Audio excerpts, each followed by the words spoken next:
സംസ്ഥാന തിരഞ്ഞെടുപ്പ് കമ്മീഷണറായി എൻ ശേഷാദ്രിനാഥന്റെ നിയമന ഉത്തരവിൽ ഗവർണർ ഒപ്പിട്ടു. ഇതോടെ നിയമനത്തിന് അംഗീകാരമായി. നിയമനവുമായി ബന്ധപ്പെട്ട ഭരണമുന്നണിയിൽ അഭിപ്രായ ഭിന്നത നിലനിൽക്കെയാണ് ഗവർണർ നിയമനത്തിന് അംഗീകാരം നൽകിയിരിക്കുന്നത്. വരും നാളുകളിൽ UDF-ന് പ്രയാസമുണ്ടാക്കുന്ന നിയമനമാണ് ഇതെന്നും ഇതിന് UDF വലിയ വില കൊടുക്കേണ്ടി വരുമെന്നും KPCC general secretary PM Niyas വീണ്ടും മുന്നറിയിപ്പ് നൽകി. എതിർപ്പുകളും പ്രതിഷേധങ്ങളും ഫലം കണ്ടില്ല.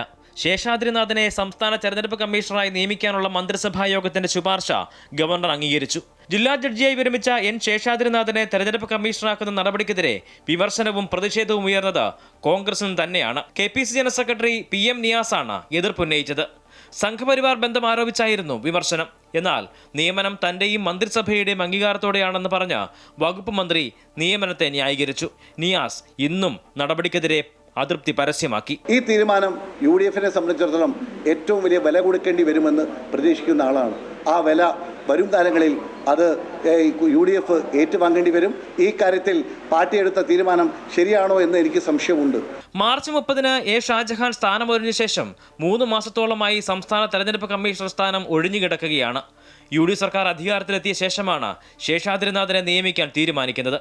നിയാസിന്റെ എതിർശബ്ദം കേവലം ഒരാളുടെ മാത്രമായി കാണാനാവില്ല എന്നാണ് രാഷ്ട്രീയ നിരീക്ഷകർ ചൂണ്ടിക്കാണിക്കുന്നത്. KC പക്ഷത്തിന്റെയും സതീശൻ വിരുദ്ധ ചേരിയുടെയും ഏകീകൃത സ്വഭാവം ആ വിയോജിപ്പിലുണ്ട്. അതൃപ്തികൾ പെരുകുമ്പോൾ അതുണ്ടാക്കാൻ പോകുന്ന പ്രതിഫലനം ഏത് വിധേനയാണ് എന്നതാണ് രാഷ്ട്രീയ കേരളം ഉറ്റുനോക്കുന്നത്. അമൃത ന്യൂസ്, തിരുവനന്തപുരം.